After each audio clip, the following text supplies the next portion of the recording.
আপনাদের কিছু তথ্য আপনাদের সামনে নিয়ে এসেছি। এই তথ্যগুলো যখন আমি শুনি তা আমি মনে করি what is the meaning of communal. What is communal? বাঙালিরা কোনোদিন কমিউনাল না। বাঙালিরা সবসময় সবার জন্য করে, সবার জন্য ভাবে। আপনাদের হুঁশিয়ারি দিচ্ছি, আপনারা অবিলম্বে বাংলাদেশের হিন্দুদেরকে শান্তিভাবে থাকতে দেন। এখানে মুসলমানেরা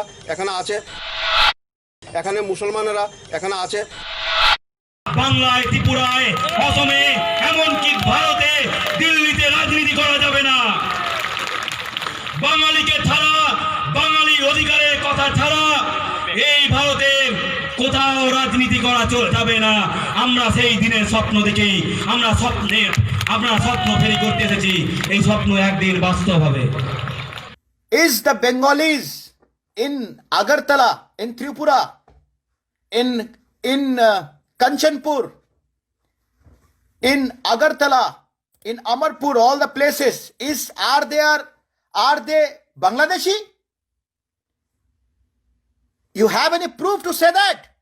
How could you say that? कैसे बोल सकते हैं आप वो बांग्लादेशी? বাঙালিকে যদি কেউ বাংলাদেশি বলে তা ওইটা সহ্য করা যাবে না। কিন্তু বাংলাইকে কেউ বাংলাদেশি বলা সহ্য করা যাবে না। মজাকেও করা যাবে না, হাসিতেও করা যাবে না, কোনো মাধ্যমে করা যাবে না। বাবু টাবু তারা বাংলাদেশের আইনের পরে এই দেশে আইছে। আমাদের 9 নম্বর ওয়ার্ডেও এইরকম, যেমন বাংলাদেশ থেকে বেশি দিন হয়নি, 1 বছর নাগাদ এসেছে, ওরাও পাচ্ছে।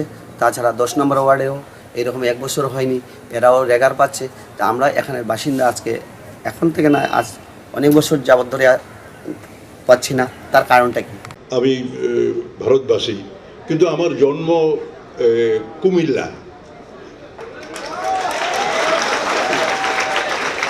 কুমিল্লার কাছে চান্দিনা গ্রামে আমার জন্ম। আমার মা বলেছেন কুমিল্লাতে কান্দির পারে মাতৃমঙ্গল যে সদর, তাতে আমি জন্মেছিলাম। ওই ত্রিপুরার ওইখানে কাঞ্চনপুরের প্রবলেম আমরা যাব না। কি বলছেন দেখেন, সবাইকে বলে দিয়েছেন উনি। শোনেন, আজকে থেকে 100 বছর পরে যদি বাংলাদেশ থেকে যদি ভারতবর্ষ হয়, কে আইব এই মাটি তার বাপ দাদা শুদ্ধ করছে। আর তোমার কাছ থেকে আমি জিজ্ঞাসা না, তুমি আমার নাগরিকত্ব দিবে না আমি আমার জায়গা লইব? আমি আমার জায়গা কিতা করবো? দখল করবো। বাঙালি কোনোদিন লড়াই করতে চায় না। বাঙালি কোনোদিন কারোর খারাপ করে না। বাঙালি কোনোদিন কারোর সাথে কোনো প্রবলেম করে না।